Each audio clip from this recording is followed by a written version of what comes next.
Irish guy, and what are you doing here? What, someone using the internet to do something other than stalk Liam Gallagher's Twitter page? Well, look, this is the Prem catch-up. I'm going to take a look at what happened in Premier League Gameweek 2. And yes, the forfeits are coming tomorrow. Oh, goody! Right, let's go. Brighton 2, Man United 1. Play the clip. Well, I'm telling you now, lads, okay, if Manchester United lose this match, then I will perform a comedy stand-up routine in the middle of a public street. Do you realise how angry I was watching this match? Seeing the Manchester United defence completely wilt as soon as Simon Adingra flings in a last-minute cross. There is nobody there to stop an unmarked João Pedro from nodding it into the net. And so because of that, now, tomorrow, I have to go outside in public and do a comedy routine. I ain't no comedian. What, am I now just gonna be some dreadful Michael McIntyre impersonator? Creeping out poor old grannies? Just trying to do their morning food shopping? Whilst I stand on a street corner yapping away some terrible jokes? Lads, I'm gonna do that this afternoon. So make sure to tune in tomorrow to see how brutal it actually goes. Well, look, they said that Manchester United were improving under Erik ten Hag. I'm sorry, but it's 2024 and this club is still conceding goals against Danny Welbeck, someone who they flushed out of the club literally a decade ago. It seems mental to think he's only 33 years old, because this striker has been around so long. You'd swear he was 37, but you know what? When players break through early in their teens, like Welbeck did, they usually burn out very quickly. But fair play to Danny, because he is a better player at 33 years of age than Wayne Rooney was. I mean, tell me I'm wrong, because Rooney at 33 was playing in the MLS. Lads, if you think that is wild, the year is 2024, and Manchester United are losing Premier League matches against a midfield consisting of James Milner starting the match. Someone who first played against Manchester United back in March 2003. Imagine being told that teenage substitute would be pocketing the Manchester United midfield a match of the day 21 years later. Yeah, also imagine telling Man United that teenage winger they'd signed that summer from Sporting Lisbon, 21 years in the future, he would gain nearly 50 million YouTube subscribers in less than 4 days.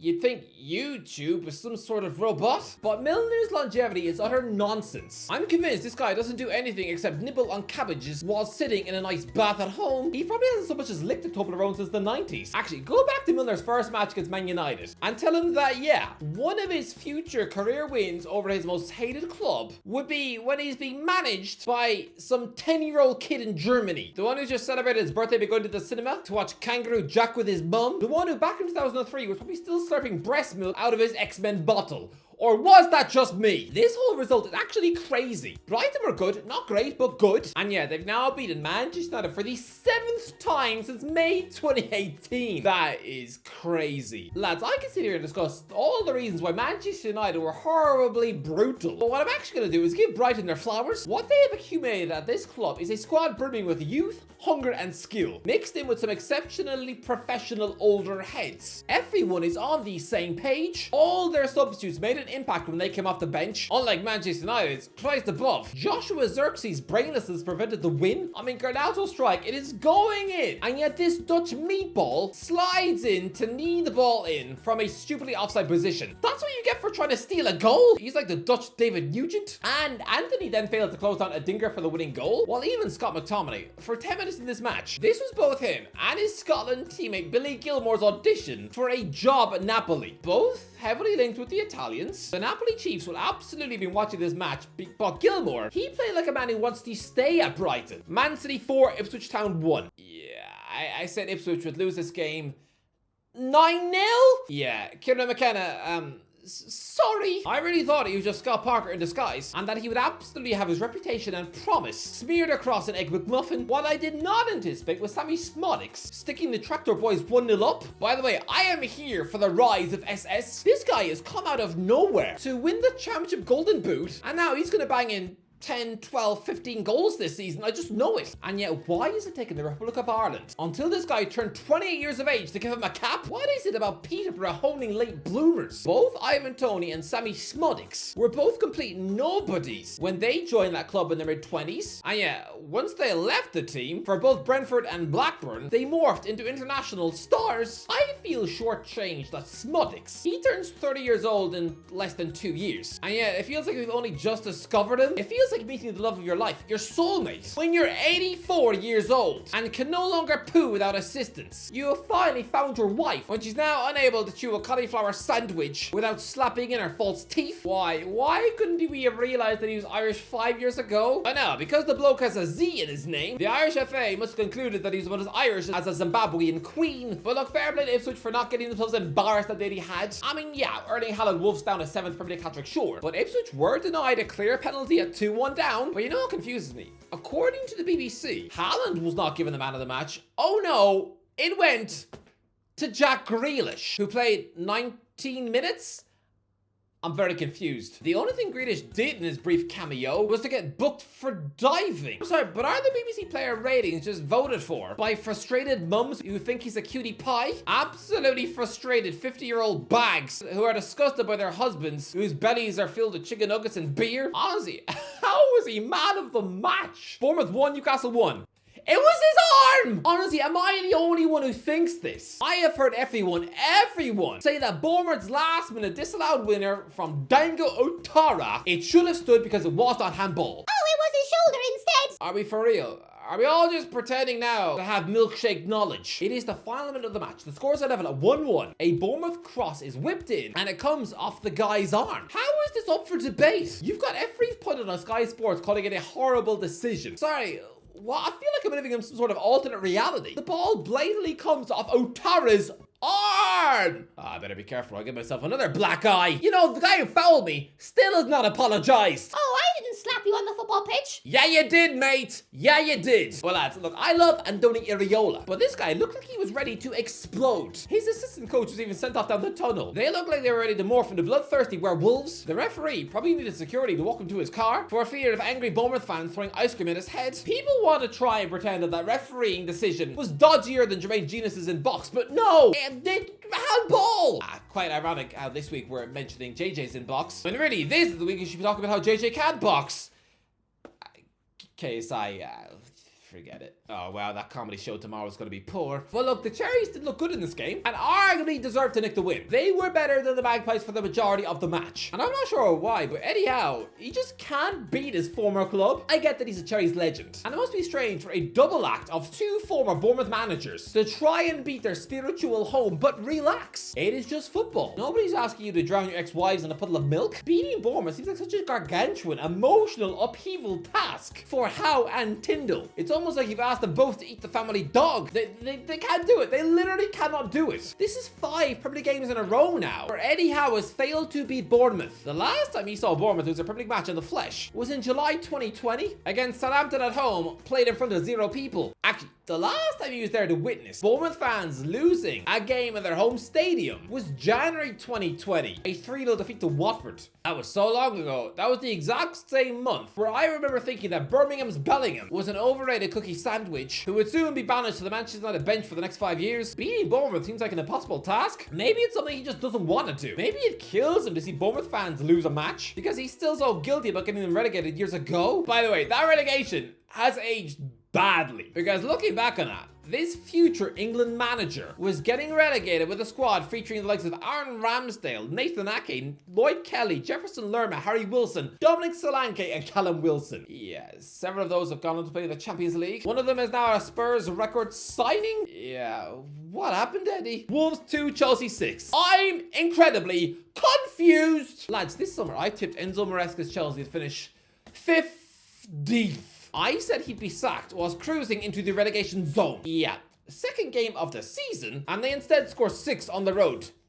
6. What this reminds me of is 5 years ago when Frank Lampard had even less managerial hype at the time. Another coaching rookie whose first game in charge, he was tactically obliterated by Ole Gunnar Solskjaer, losing 4-0 on his debut. People also thought he was a managerial bird brain. And yet, by mid-September, he was overseeing a monster 5-2 win at Wolves, with Tammy Abraham banging in a sensational hat-trick.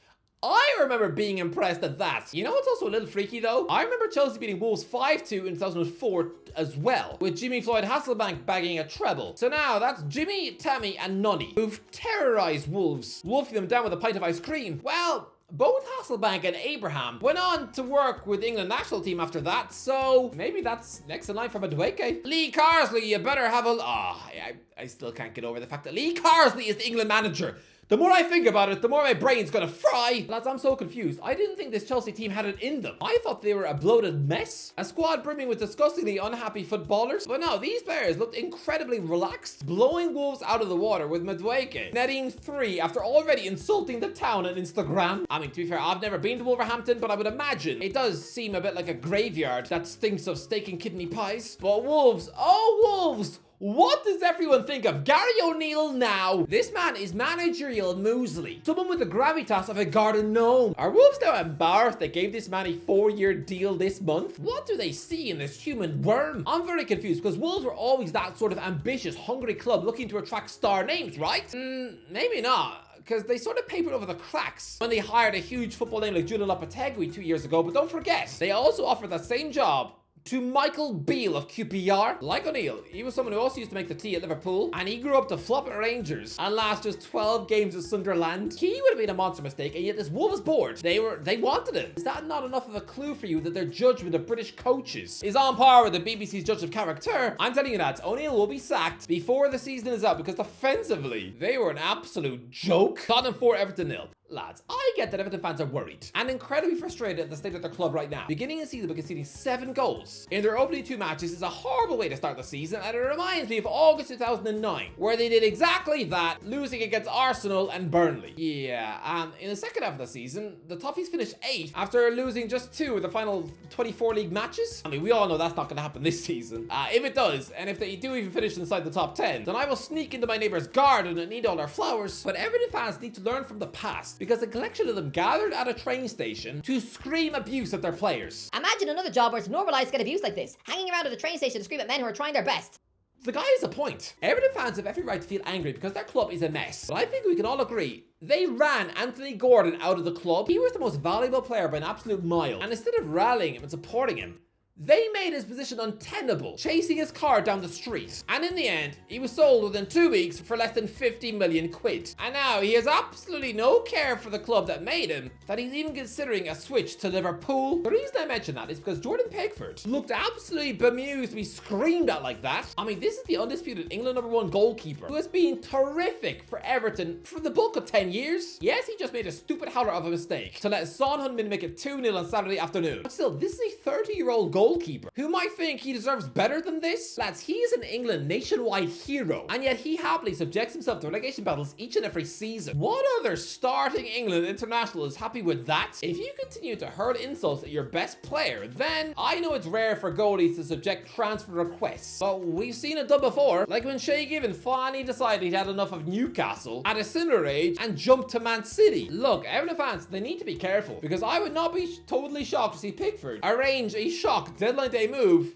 to Brighton, and then you really would be done for. Liverpool 2, Brentford 0. So this is the narrative then. Liverpool just casually breezed past Brentford by 2-0, and yet the media has unhelpfully decided that Trent Alexander-Arnold has already fallen out with Arne Slot, sulking on the bench after being hauled off with 20 minutes left. I guess that's that then. This Scouse right back is now going to feed his potential new contract to ducks at the pond before signing a pre-contract with Real Madrid in January. Jude, here I come! Lads, relax, okay? This was a good Liverpool win. So, inventing this narrative that Trent hates Slot and is now about to pull a Michael Owen and quit the club for Real Madrid, relax. Aston Villa 0, Arsenal 2. Here's a question. When was the last time a Premier League player was on the losing side and you were still gassed up by the media as much as this? The big name on everyone's lips this weekend has been Morgan Rogers, the next England superstar. Guys, well, Sky Sports uploaded a video asking if he was the next Jude Bellingham.